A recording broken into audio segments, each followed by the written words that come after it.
오늘 본문은 여전히 예수님이 잡히시는 날 마지막으로 제자들을 떠나시기 전에 굉장히 이제 비장한 그런 마음으로 마지막으로 하시는 그런 말씀이 이어지고 있습니다. 오늘 18절에 보시면 세상이 너희를 미워하면 너희보다 먼저 나를 미워한 줄을 알라 라고 말씀하시네요. 그러니까 이제 예수님이 잡혀가시면서 세상이 나를 미워한 것처럼 너네들도 미워할 거다 라고 말씀하신 거예요. 근데 이제 일단 여기서부터 제가 살짝 막혔습니다. 세상이 우리를 미워하나? 라는 생각을 했어요. 예수님은 분명히 미움을 받으셨죠. 그래서 잡히시고 십자가에 달려 돌아가셨는데 그래서 이제 나를 미워한 것처럼 너네도 미워할 거다 라고 하신 건데 만약에 우리가 미움받지 않는다라고 하면 한번 생각해 봐야 되는 부분이 아닌가 라는 생각을 했습니다. 19절에 너희가 세상에 속하였으면 세상이 자기의 것을 사랑할 것이나 너희는 세상에 속한 자가 아니요 도리어 내가 너희를 세상에서 택하였기 때문에 세상이 너희를 미워하느니라.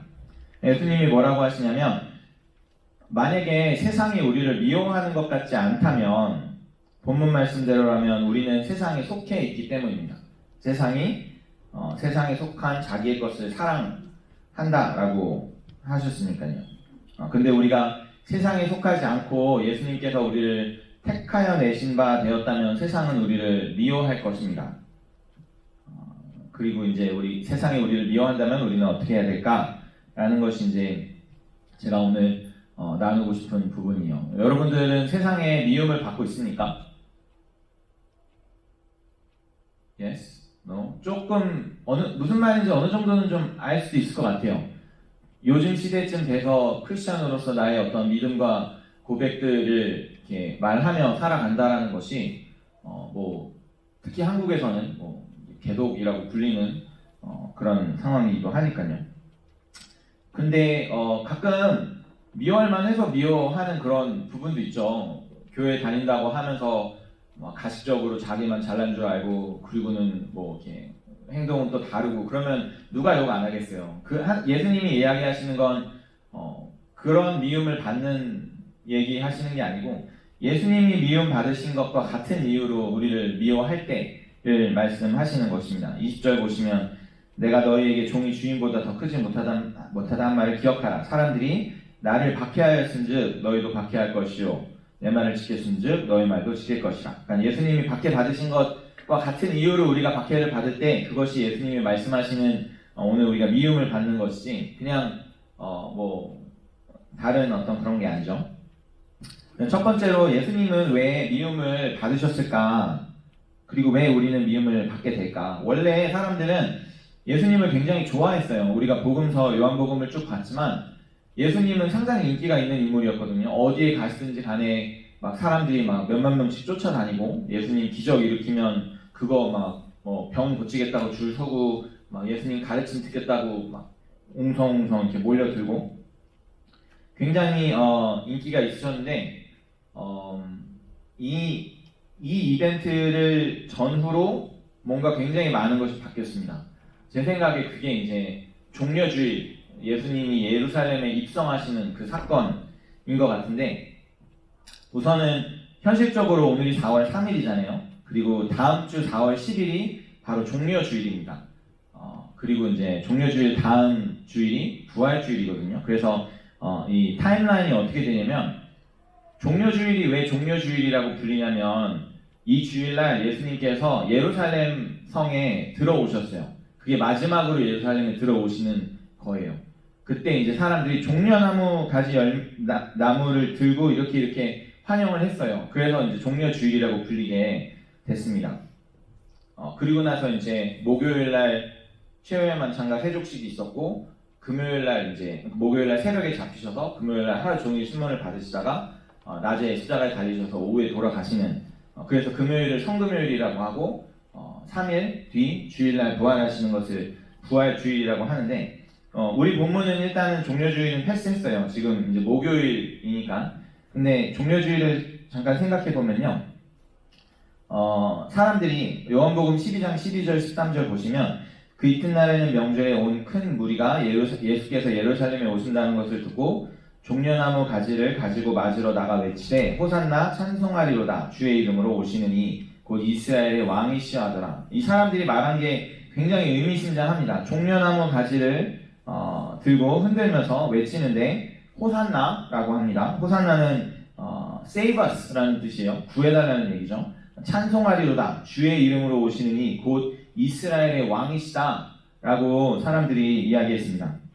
제가 이해를 돕기 위해 이제 사진을 몇 가지를 가지고 왔는데, 종려나무는 뭐 잘 아시는 팜추예요. 그래서 보통 이런 야자열매가 맺히거나, 이스라엘에는 이제 대추야자, 데이츠라고 더 작은 그런 열매들이 더 줄줄이 맺히는데, 보신 적 있으시죠? 팜추. 뭐 플로리다나 캘리포니아 다들 한 번씩 가보셨잖아요, 그죠?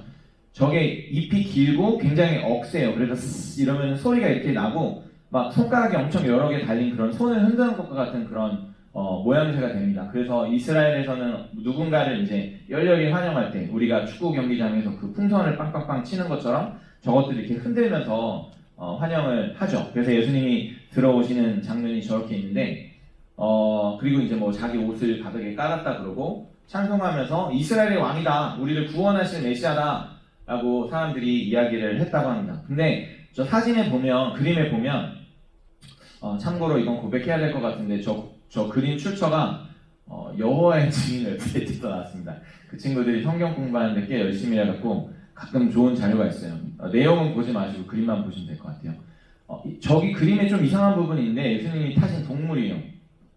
사람들이 환영하는 건 좋은데 예수님은 조금 이상한 동물을 타셨어요. 저 동물 여러분들 뭔지 아시겠지만 낙이라고 하는 동물이죠. 덩키라고 하는 동물인데, 제가 사진을 가져왔습니다. 당나귀는 저렇게 생겼습니다. 조금 작아 보이는데 좀 더 클 수도 있겠죠. 뭐가 문제냐고요? 낙이 괜찮잖아요, 그죠? 뭐 저 정도면 탈만하지 않나? 문제는 뭐냐면 저게 말이 아니었다는 겁니다. 말 사진도 제가 비교해서 가져왔거든요. 당나귀랑 말을 이렇게 보면 굉장히 달라요. 다리 길이도 다르고 어떤 몸에 있는 근육이나 뭐 여러 가지가 많이 다릅니다. 그래서 당나귀가 최대한 멋을 부리면 이제 다음 사진처럼 되고, 말은 저렇게 되는 거죠. 뭔가 굉장히 상징적인 동물이에요. 왕은 당나귀를 타시면 안 돼요. 왕은 말을 타야 됩니다. 백마나 더 멋진 그런 말들이 있었을 건데, 예수님은 나귀를 타셨습니다. 이것도 요한복음이 우리한테 보여주는 사인 중에 하나겠죠. 이스라엘은 예수님을 누구로 알고 있었냐면, 자기들을 로마로부터 구해줄 그런 이스라엘의 새로운 다윗왕과 같은 그런 왕이라고 생각했어요. 그래서 호산나, save us, 그게 우리가 이야기하듯이 예수님 우리를 구원해 주세요, 우리를 죄에서 용서해 주세요 라는 그런 의미가 아니라, 이 사람이 이제 곧 왕이 돼서 우리를 로마로부터 구해줄 그 사람이구나, 우리를 구해 주시옵소서, 어떤 그런 표현이었던 거예요. 그래서 다윗 때와 같이 이스라엘이 강했었던 그 시절로 다시 돌아가자라는 그런 이야기를 하고 있었던 것입니다. 근데 예수님이 나귀를 타셨다라는 건 무슨 뜻이냐면, 예수님은 그런 왕이 아니다라는 말이죠.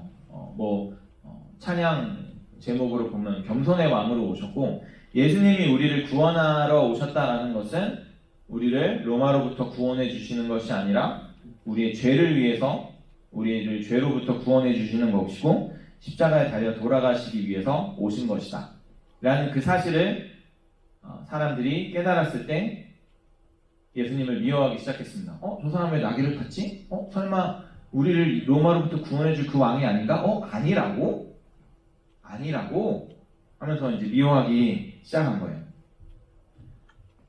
교회는 무엇을 이야기합니까? 저 어렸을 때 교회는 어떤 곳이었냐면, 물론 잘못된 그런 이야기지만 친구들한테 가서 교회 나와봐, 교회 나오면 좋아, 교회 나오면 뭐 이런 것도 있고 저런 것도 있어.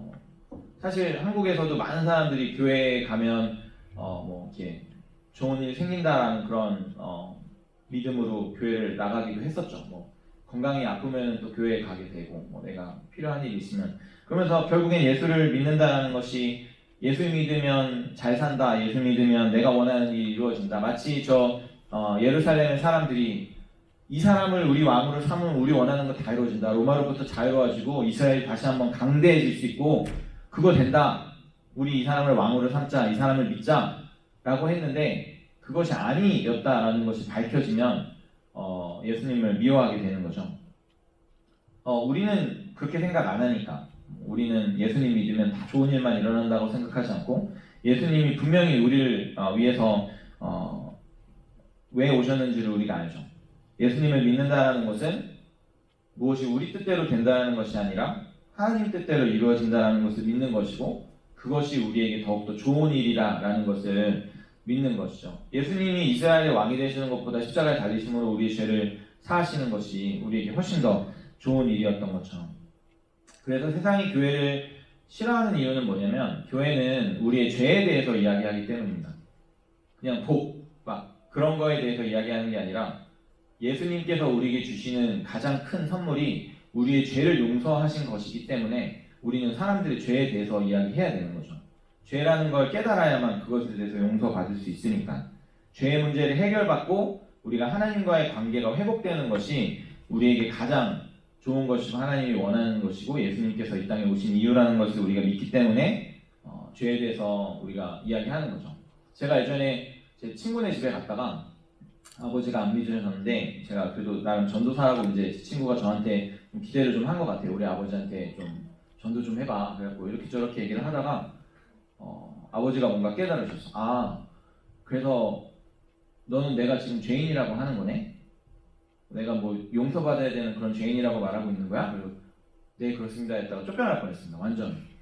되게 오래 사귄 친구였는데 이 아버지가 그 뒤로서 저를 안 보시려고 뭔가 내가 죄인이라는 거네. 네. 자, 밥 먹지 마라. 네. 굉장히 배신감 느끼시더라고요. 아들 친구가 와갖고는 당신 죄인입니다. 이게 뭐 말이나 되는 말인가요? 물론 제가 잘 설명을 해드리려고 노력을 하긴 했는데 잘 모르겠어요. 얼마나 잘 알아들으셨는지.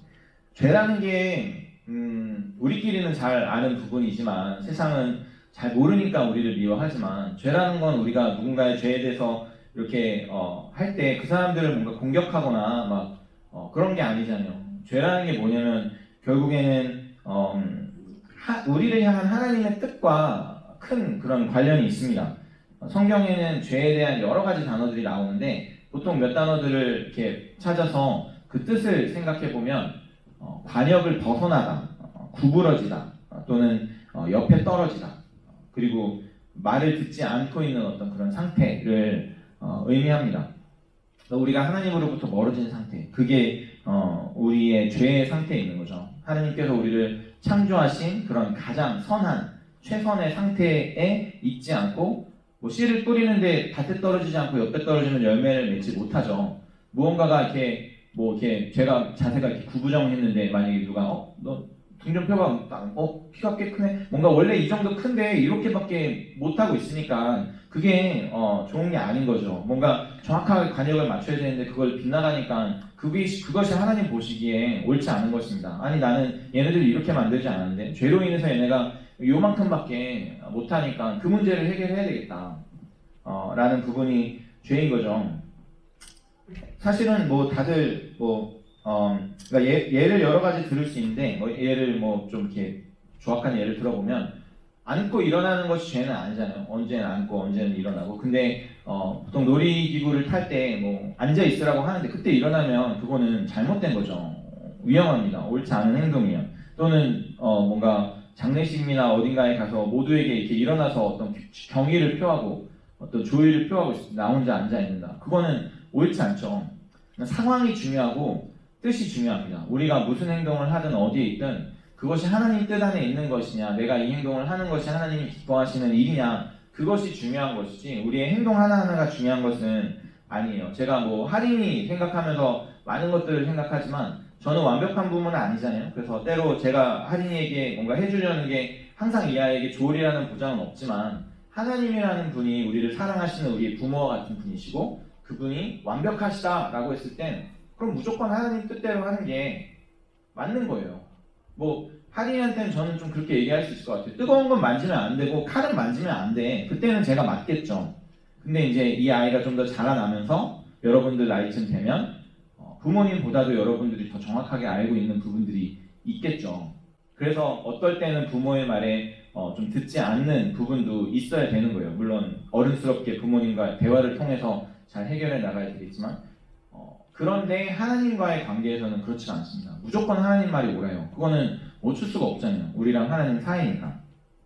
근데 이제 세상 사람들이 왜 이걸 싫어하냐면 하나님이 어떤 분이신지 모르니까 그냥 우리랑 부모의 그런 관계로 생각하면 아 부모 말이라고 내가 다 들어야 되냐, 아니면 우리 부모 말도 안 듣는데 내가 당신 말을 들어야 되냐, 나 이 정도면 충분히 나이 먹을 만큼 먹고 충분히 내 인생 책임질 만큼 힘도 세고 내가 스스로 결정 내릴 만큼 어느 정도 지혜도 있고 지식도 있는데 내가 굳이 이런 걸 한다고 해서 그게 옳지 않고 막 누군가의 말을 들어야 되느냐, 자꾸 뭘 해라 하지 말아라 하느냐, 그것이 이제 나의 자유를 제한받는 것과 같이 느끼기 때문에 세상은 싫어하는 것이죠. 제가 믿지 않는 사람들과 이야기를 나누게 되면 교회 나오기 싫은 가장 많이 듣는 이유 중에 하나가 그런 것 같아요. 아 저는 교회 안 가요, 못 가요. 가면 뭐 담배 끊어야 되잖아요, 이거 안 해야 되잖아요, 저거 안 해야 되잖아요. 저는 그냥 지금 이 상태가 좋아요. 그런데 자유라는 건 뭔가 내게 해로운 일을 할 수 있는 자유도 자유에 해당됩니까? 뭐 사실은 그렇긴 한데 뭔가 제가 좀 되게 좀 이상한 생각을 하긴 했는데 내 목숨을 끊을 자유? 그것 또한 이 사람은 그게 차라리 낫다라고 생각하기 때문에 목숨을 끊을 자유를 행사를 하는 거죠. 그러니까 결국에는 누구나 다 자유를 통해 자기가 더 행복하고 좋은 그런 선택을 하고 싶어 하는 거잖아요. 그런데 우리가 그 자유를 인해서 결과적으로 우리에게 좋지 않은 행동을 선택하게 된다면 그 자유는 결국엔 우리에게 자유가 아닌 거죠. 죄의 노예가 된다는 것은 자유로운 것이 아니라 결국에는 노예, 죄를 짓지 않을 수 없는 그런 상태라는 것이죠. 그래서 하나님께서 우리에게 해주시는 건 말하자면 죄를 지을 수도 있고 죄를 짓지 않을 수도 있는 우리 죄의 문제를 해결하는 그런 자유를 우리에게 주시기를 원하는 것입니다. 요한복음 15장에 보시면 포도나무 비유가 나오는데 예수님이 나무고 너희는 가지니 내게 붙어 있으면 너희가 열매를 맺고 대신에 나를 떠나서는 너네가 아무것도 할 수 없다라는 이 표현도 뭐 교회 안 다니는 사람들은 싫어하겠죠. 마치 교회 안 다니면 뭐 세상에서 하는 것이 아무 의미가 없다 뭐 이런 식으로 이해할 수 있을 수 있으니까요. 나무에서 잘려진 가지, 예전에 저 학교에서 이런 문제가 있었던 것 같아요. 나무에서 잘려진 가지는 죽어 있습니까? 살아 있습니까? 그거 뭐 생물학적으로 이게 뭐 답이 있나요? 저는 답은 모르겠는데 한 가지 알 수 있는 건 죽어가고 있습니다라는 것은 좀 확실한 것 같아요. 어느 정도나 지났냐에 따라서 죽었다라고 볼 수도 있을 것 같고, 물론 빨리 접붙임을 하거나 뭐 이렇게 뭐 식물에 따라서 물에 집어넣으면 살아날 수도 있는데, 결과적으로 우리가 하나님으로부터 떨어졌다라는 건 난 생생한데 이거 누르면 막 나무 진액도 나오고 뭐 이파리도 아직 달려 있고 그런데 죽어 있다라고 하니까 사람들이 막 빠개치는 거죠. 네, 그런 거예요. 근데 제가 이제 설교 준비를 하다가 그 생각을 했어요. 이제 보통 노트북을 이제 전원 케이블을 뺀 상태에서 사용을 많이 하잖아요. 그런데 전원 케이블을 뺀 상태의 노트북, 요즘 노트북이 좋아서 뭐 몇 시간, 10시간도 가잖아요. 근데 결국에는 이 노트북은 꺼져가고 있는 거죠. 언젠가는 케이블을 다시 꽂아야 되는 거예요. 그런데 쓰다 보면 그냥 안 꽂고 쓰는 게 더 좋아요. 편하고, 그리고 기능 다 되고, 그러니까 케이블 안 꽂아도 될 것 같은데? 라는 그런 생각을 하는 거죠. 근데 언젠가는 끝이 오는 겁니다. 이 노트북이 작동하고 있는 것은 전원 케이블이 꽂아져 있었기 때문에 배터리가 충전이 돼 있었던 것이고, 뽑아진 상태에서부터는 배터리는 달고 있는 거니까 언젠가는 그것들이 다 없어지는 거죠. 성경에서는 뭐 이런 특별한 단어가 나오는 건 아니지만 하나님의 특별한 은총과 일반 은총에 대해서 이야기를 하는데, 하나님을 믿지 않는 사람들도 이 세상에서 누릴 걸 누리고 즐길 걸 즐기며 살 수 있는 것은 하나님이 창조를 하시면서 전원을 꽂아 놓으셨다가 하나님과 전원은 뽑아졌지만 아직까지 배터리가 있어서 그래서 살고 있는 거죠. 그런데 끝날 마지막 날이 다가왔을 때, 심판의 때가 왔을 때 전원이 다 떨어지면 우리는 마치 난 하나님 없이도 괜찮아, 나 여기서 즐길 수 있는 거 다 즐기고 있으니까 라고 생각하는데, 하나님이 없으면 정말 그게 있을까? 전원 케이블이 없는데 배터리를 충전할 수 있을까? 결국에는 아무것도 없게 되는 것이 우리의 현실이기 때문에 우리는 다시 전원 꽂아야 된다. 믿음으로 하나님과의 관계가 회복되어야 된다라고 이야기하는 거죠. 저는 한 두어 번 정도 그랬을 때 있던 것 같아요. 저는 조금 더 갈 줄 알았는데 분명히 컴퓨터는 15% 남았다고 배터리 세이브 모드로 들어가면서 뭔가 화면도 어두워지고 빨리 꽂아 이렇게 나한테 경고를 해줬는데 그때도 이렇게 띡띡띡띡 밝게 올리면 밝아지니까 그냥 쓰다가 갑자기 툭 꺼져. 여러분은 좋은 때를 살고 계시는 거예요. 처음에 노트북, 옛날 노트북들은 자동 저장이 안 돼갖고 전원 꺼지면 그냥 데이터 다 날아갔었어요. 요즘에는 좋아져갖고 자동으로 저장도 되고 가끔 이렇게 꺼졌다가 다시 켜보면 그대로 있고 그런 예비 전력이 남아있었어요. 옛날에는 안 그랬었던 것 같아요. 그죠, 선생님? 네. 말통하는 분이 몇 분 안 계신 것 같아요. 네, 아무튼 그런 거예요. 그런데 하나님과의 그 관계가 깨어졌을 때는 어떨까? 그런 생각을 제가 좀 하게 됐었던 것 같습니다. 한번 선택을 만약에 한다라고 하면 내 삶에서 모든 것이 다 없어지고 예수님만 남는 삶, 또는 내 삶에서 모든 것은 다 있는데 예수님이 없어지는 삶, 그 둘 중에 우리는 무엇을 선택해야 할까?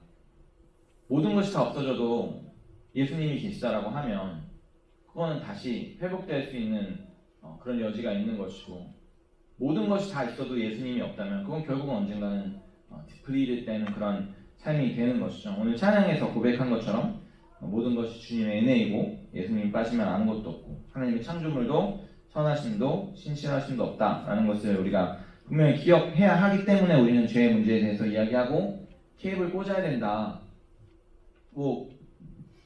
좀 비유가 이상하지만 전원 케이블 꽂는 데가 무언가로 막혀 있어도 꽂지를 못하는 거죠. 그래서 죄의 문제를 해결하고 하나님과 다시 연결됐을 때 우리는 빵빵한 배터리 만땅의 삶을 살 수 있다라는 것이 교회에서 이야기하는 것인데, 그거를 잘못 이해하면 우리를 미워하게 되겠죠. 세상이 교회를 싫어하는 또 하나의 이유는 무엇이냐면 하나님의 은혜와 구원에 대해서 이야기하기 때문입니다. 은혜로 구원을 받는다는 말은 무슨 말이냐면 스스로 구원할 수 없다는 말입니다.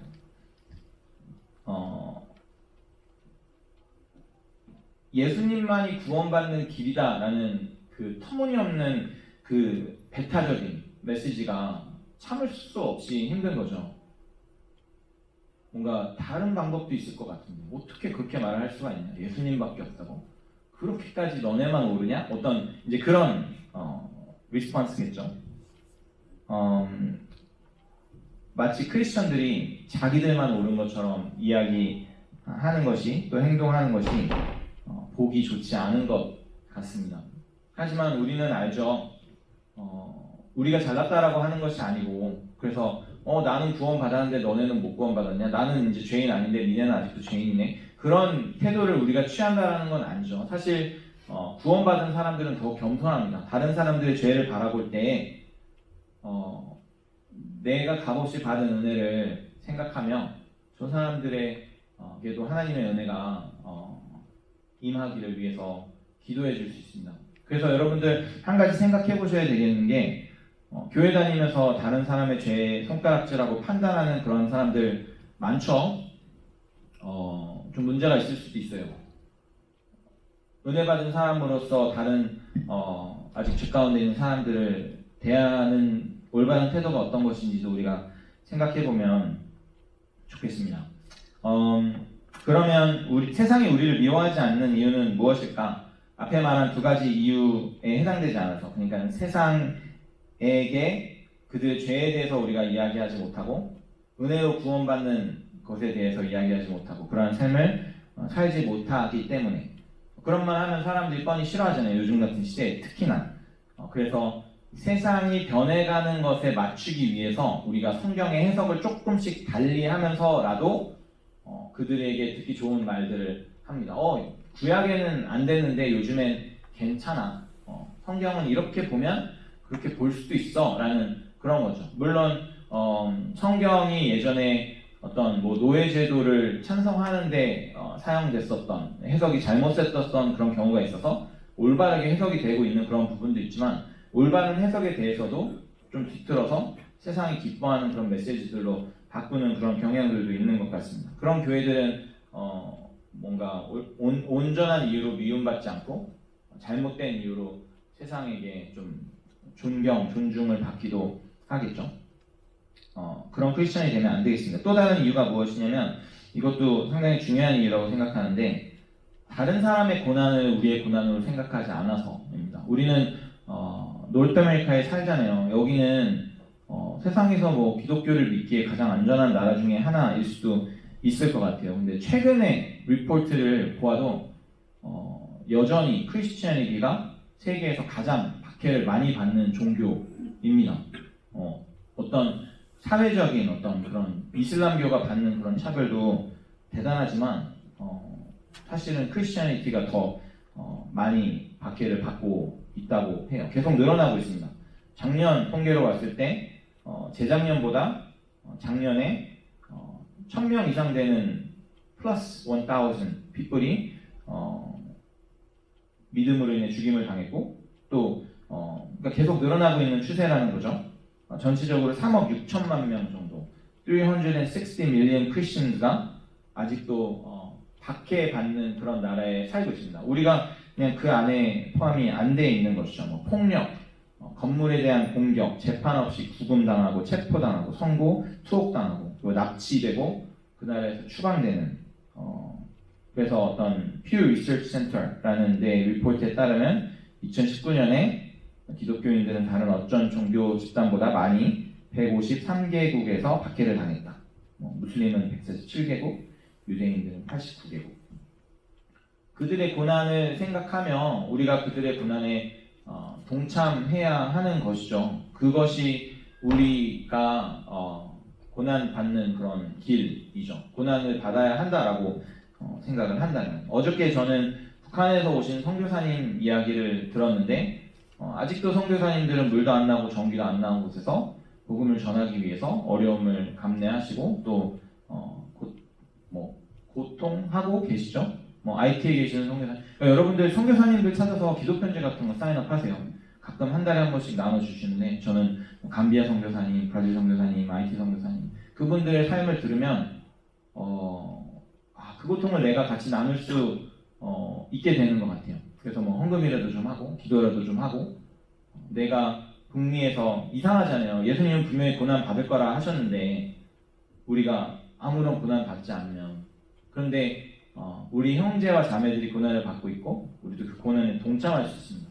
우리가 먹고 싶은 거 안 먹고 뭔가 후원할 수 있고 우리가 하고 싶은 거 안 하고 기도로 그 시간을 할애할 수 있는 것이죠. 그래서 그 사람들의 고난에 동참하는 방법을 찾고 기도로 함께 해야 하고 우리도 복음 전하는 삶을 살아야 합니다. 거기까지 하면 좋겠는데 세상이 우리를 미워한다고 해서 우리가 세상을 미워하면 안 돼요. 요한복음 3장 16절에 하나님이 세상을 사랑하신다라고 했고 하지만 요한일서 2장 15절에 이 세상이나 세상에 있는 것들을 사랑하지 말라. 누구든지 세상을 사랑하면 아버지의 사랑이 그 안에 있지 아니하니. 정리하면 세상을 사랑하고 그 안에 있는 하나님의 피조물들을 사랑하는 것이 우리의 올바른 태도입니다. 하지만 그 세상의 가르침이나 세상에 속해 있는 것들, 물질적인 것들을 사랑하는 것은 하나님께서 원하시는 것이 아닙니다. 그래서 뭔가 그 어떤 쉽지 않은 그 결정들을 하루하루 내려가면 하나님의 인도하심을 따라가는 거죠. BY가 어떤 크리스천 래퍼로서 믿음을 지켜가며 좀 멋있는 삶을 사는 듯 하면서도 뭔가 어울리지 않는 구찌 티셔츠를 입는 걸 봤을 때 그냥 한번 얘기해보고 싶다라는 그런 생각. 근데 어떻다는 건 아니에요. 하고 싶은 말 하면서 믿음 고백하면서 사는 거 너무나 멋있고 근데 내가 만약에 그 위치에 있었다면 나는 매 순간순간 나를 좀 잘 봐야 되겠죠.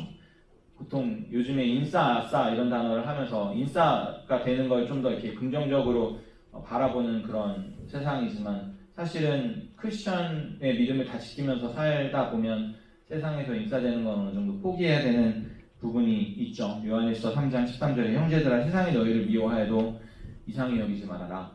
예수님이 말씀하십니다. 저는 기회라고 생각해요. 예전에 미국에서도 그랬을 거고 유럽에서도 크리스천리가 완전 모조리티를 차지했었던 그런 때가 있어요. 그때는 뭔가 기독교를 믿는다라는 것이 전혀 어렵지 않게 느껴졌을 때도 있었겠고, 근데 그때 문제점은 뭐였냐면 다들 그냥 기독교를 믿는 것이 쿨한 것이었기 때문에 정말 이 사람이 예수님을 믿고 있는지 하나님을 붙들고 있는지 알 수 있는 방법이 없었어요. 그런데 요즘 같은 때는 기독교를 믿는 것이 힘들어지면 힘들어질수록 나의 믿음의 고백을 하고 삶의 가치를 지키는 것이 어려워지면 어려워질수록 정말 그런 삶을 살고 있는 사람들은 저 사람은 정말 예수님 믿는 사람이구나 라고 우리 스스로도 나는 예수님 믿는 사람인가? 라는 것을 판단하기에 오히려 좋은 그런 opportunity가 될 수 있었던 것 같습니다. 마지막 로마서 8장 18절만 읽고 말씀 마칠게요. 생각하건대 현재의 고난은 장차 우리에게 나타날 영광과 비교할 수 없도다. 예수님께서 우리 전에 고난을 당하셨고 우리도 복음을 인하여 고난을 당한다라고 하면 함께 당하면 좋겠습니다. 우리가 같이 의롭게 살며 서로 사랑하고 예수님을 믿는다는 것이 어떤 것인지 우리가 함께 제대로 좀 살아볼 수 있는 저 여러분들이 되시면 좋겠습니다. 함께 기도하겠습니다.